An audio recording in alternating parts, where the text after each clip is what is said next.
तर मी होणार, तुम्ही पावतात तर मी पावतात.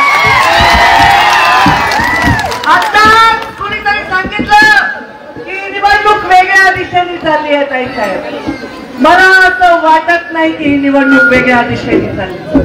या बीड जिल्ह्याची बहादूर जनता कधीही विकासाच्या बाजूने आपलं मत देणार आहे याचा मला विश्वास.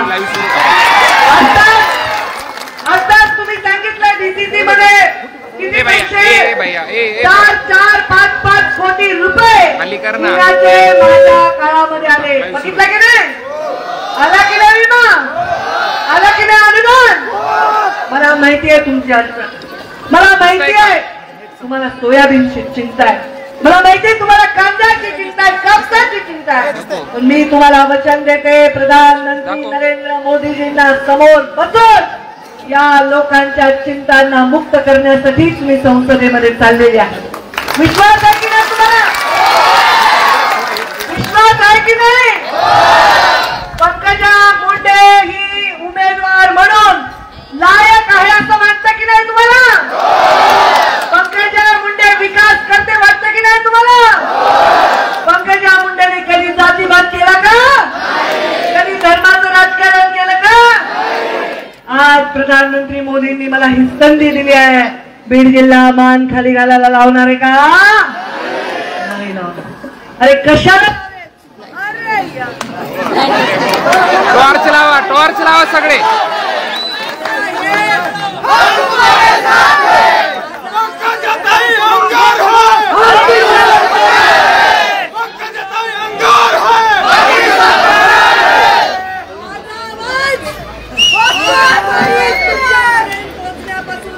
मावशी थोडं सारखं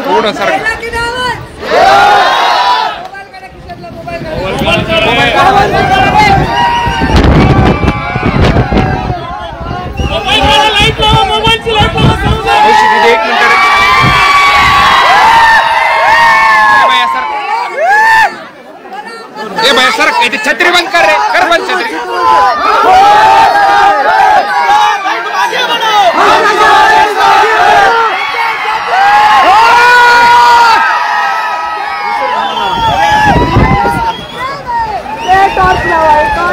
थोड्या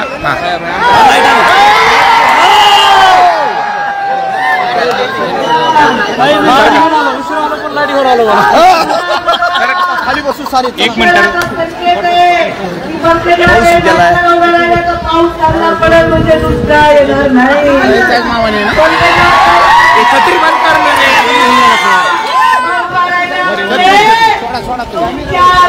अकाउंटमध्ये पैशाचा पाऊस पडला नाही.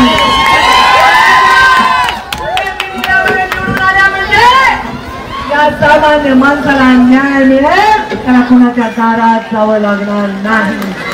अरे हा पाऊस हा संकेत आहे, हा संकेत आहे येणाऱ्या उत्तम भविष्यात, येणाऱ्या ऐतिहासिक अशा भविष्यात. मोदीजींची सभा आहे, 6 तारखेला येणार की नाही? प्रधानमंत्री मोदीजी परत प्रधानमंत्री होणार की नाही? होणार आहेत ना? काही शंका? 350 खासदार येणार की नाही? समोरच्याचे 350 येणार का? मत कशाला व्हायला करायचे? मत कशाला व्हायला घालावे?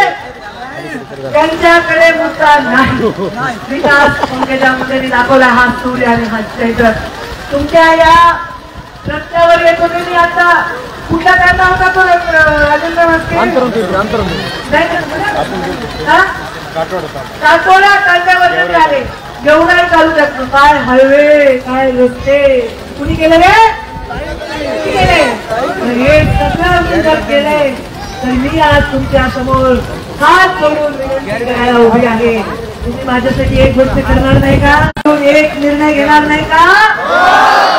या जिल्ह्याच्या जातींसाठी सर्व आणि मातीसाठी एक काम करणार नाही का? येणाऱ्या 13 तारखेला कमळाच्या फुलासमोरचं बटन दाबून तुम्ही माझा विजय निश्चित करणार का नाही? हा विजय जर तुम्ही निश्चित केला. मी फॉर्म भरला त्या दिवशी कोणी हिंमत करत नाही राजकारणामध्ये, कोणी नाही. फॉर्म भरला त्या दिवशी मी जाहीर केलंय की लोकसभेला पुढच्या मी माझ्या परिवारासाठी माझ्यासाठी मत मागायला येणार. ही एवढीच संधी आहे की संधी परत बीड जिल्ह्याला येणार. 75 वर्ष लागले बीड जिल्ह्याच्या आत रेल्वे आणायला. 75 परत 75 वर्ष करायचे का आपल्याला? आपल्याला प्रधानमंत्री नरेंद्र मोदीजींच्या नेतृत्वाखाली आपल्या लेकीला तिथं पाठवायचं. या माऊल्यांचे सगळे प्रश्न मार्गी लावे. पाणी देईन प्यायला, टँकर मुक्त गाव करीत, बचत गटाची चळवळ करीत, ऊसतोड कामगारांना हातातला कोयता काढून टाकण्यासाठी आता 34% भावावर दिली का नाही? एवढं सगळं जर करायला हो म्हणाला तर मतदानाला काय प्रॉब्लेम आहे? काय प्रॉब्लेम आहे का? मग आता हे जे रोज युट्यूब लागते तर युट्यूबवर असे फोटो लावतात बाबा माझे डोक्यावर हात मारलेला, बोले पंकजा मुंडेला काही खरं नाही, पंकजा मुंडे संकटात. अरे ते बघा, हे संकटात असणाऱ्या माणसासाठी पावसात भिजत माणसं तर बसतील पण माऊली बसत नाही रे, माऊली बसत नाही. या माऊलीचे आशीर्वाद आहेत, या माऊलीचे. मला फक्त 5 वर्ष द्या, फक्त 5 वर्ष. पुन्हा तुमच्या दारात येणार नाही तर ठोकून विकास या जिल्ह्याचा केला नाही. परत किती तरी चालवायची आहे दोन्ही समाजाची. कोण चालणार आहे सांगा? दोन कुठच्या पैलवानाच्या जशा लावतात तसे दोन समाजात भांडण लावण्याचे काम करणारे आहे का लेख तुमचे? दोन समाजातली दरी सांगण्याचं काम मी करणार. कोणी सांगितलंय? कोणी सांगितलंय की ज्या जातीला जन्मतो त्याची सेवा करावी? अरे जी जात वंचित आहे त्याची सुद्धा सेवा करायचे संस्कार मुंडेने आमच्यावर केले. छत्रपती शिवरायांनी स्वराज्य स्थापनेची शपथ खाल्ली होती तेव्हा स्वराज्याची गरज होती. आता सुराज्याची गरज आहे, सुराज्याची. आणि ते सुराज्य तुम्हाला देण्यासाठी एक संधी मी मागते, फक्त एक संधी. या देशामध्ये मोठ्या मोठ्या नेत्यांना तिकीट मिळू शकलं नाही. तुमच्या लेकीला स्वतः नेत्यांनी निवडलेला. त्यांनी निवडल्यावर तुम्ही सोडून देणार का? काय बरं 5 कामं सांगा बरं, असे 5 कामं ज्याच्यामुळे मला मतं दिले पाहिजे सांगा बरं. सांगा बरं. एक पीक विमा, दुसरं, तिसरं रेल्वे, चौथं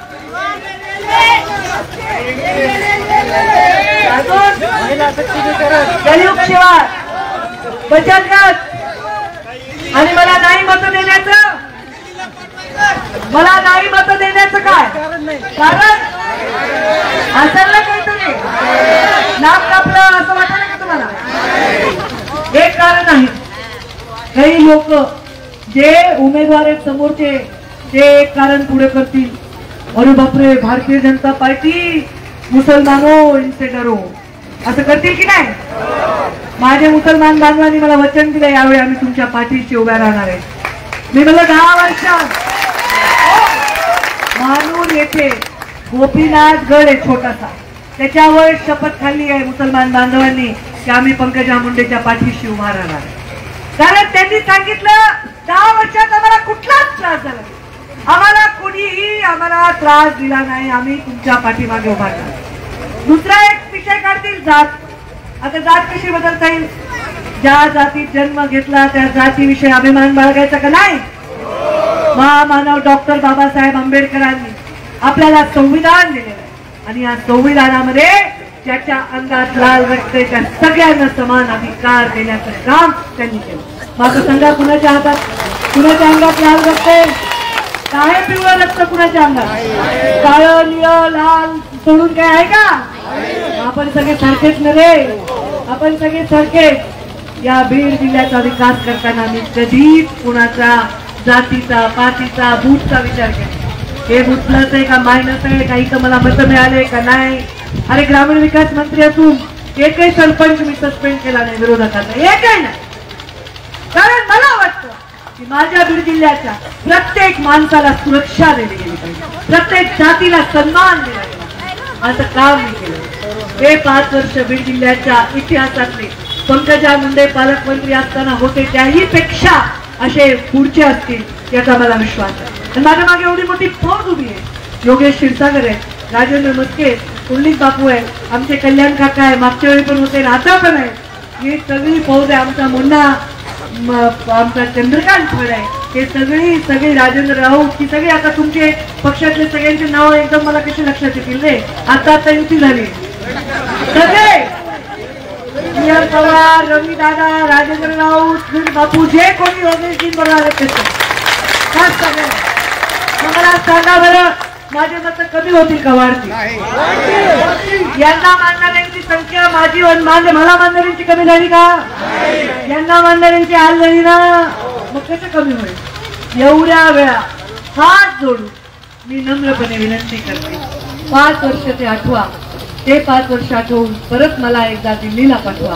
दिल्लीला जाऊन तुमची सेवा करेन, शेतकऱ्यांच्या हिताचे निर्णय घेईन, शेतकऱ्याच्या पिकाला हमीभाव देण्यासाठी तुमची लेख संसदेत लढताना दिसेल, वंचितांसाठी, पीडितांसाठी.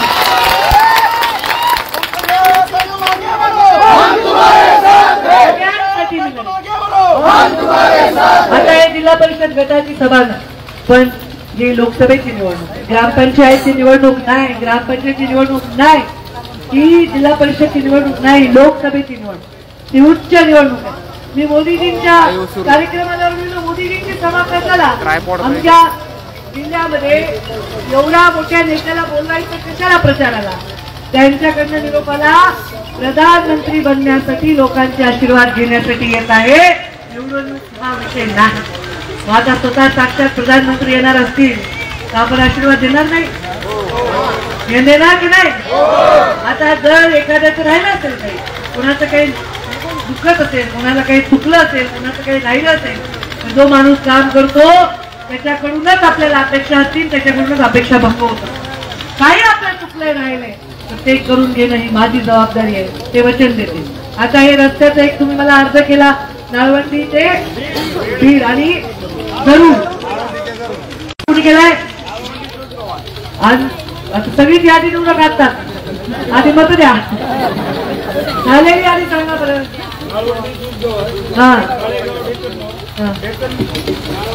काळेगाव, ढेकनमो, नाळवंडी, जूजगवळ, ढेकनमो, कराळवाडी, निरुमवाडी, मानपूरवाडी ते आंबेसावळी, जवळजवळ आपल्या भागातले सर्व रस्ते मुख्यमंत्री ग्राम सडक योजनेअंतर्गत आणि आता मुख्यमंत्री ग्राम सडक योजने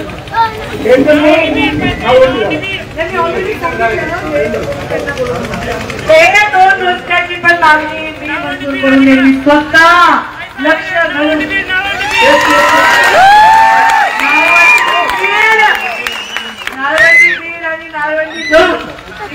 स्वतः जाऊन तुमच्यासाठी रस्ता मंजूर करून आणून देईल.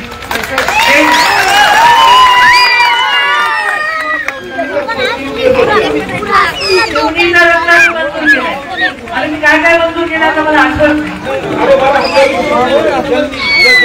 अरे संकट झाला मला.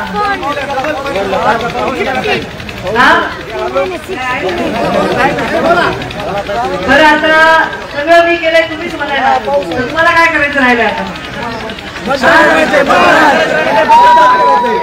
आणि कुठवर दोन्ही बाजूने आपलेच माणसं असणार आहे काय? तिसरी पण बाजू आपलीच असणार, समजून करा.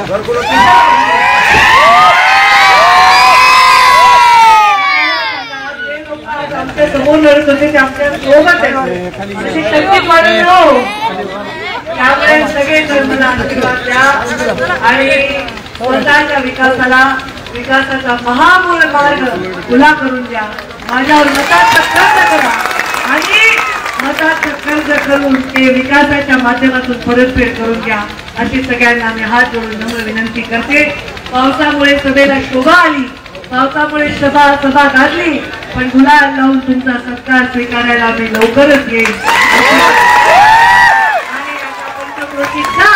प्रचार करा, कार्यकर्त्यांच्या भेटी घ्या, हात जोडा, पाया पडा, त्यांचा आशीर्वाद घ्या आणि आपल्या काहीसाठी एक मत घ्या. जे प्रत्येक जण जे माझ्यावर प्रेम करतं त्याला मला एकच वचन मागायचे, जे मत मायनस झाले, 10-20 असतात ना, थोडस माइंड त्यांचं बिघडलं, असे 20 मताची जबाबदारी प्रत्येकाने घ्यायची. 20 मतं जे निगेटिव्ह आहेत ते मी पॉझिटिव्ह करणार. ही जबाबदारी तुम्ही सर्वांनी घ्यायची. बघा आपला विजय केवढा मोठा पोलीस त्याला आशीर्वाद द्या. आणि किती वेळ म्हणून पावसामुळे गडबड झाली सगळी. आता काय बोलू.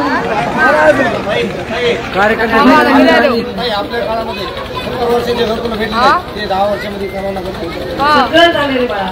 आता एक चित्र विचार आमचं चित्र बदललं नाही आयुष्यात. आमच्याकडे एकच चिन्ह आयुष्य केलं आपलं एकच चिन्ह. आता कमळावर घड्याळ पण लागलंय. बघा आता काय पुन्हा आमचं रासपा आहे, शिवसेना आहे, रिपाई आहे, सगळ्यांची युती आहे. तुम्ही सर्वजण मला पूर्ण जण एक मत करून आणा एवढंच तुम्हाला आवाहन करते. आणि गुलाल लावल्यानंतर सभेला येण्याचं वचन देते आणि माझ्या वाणीला विराम देते. धन्यवाद.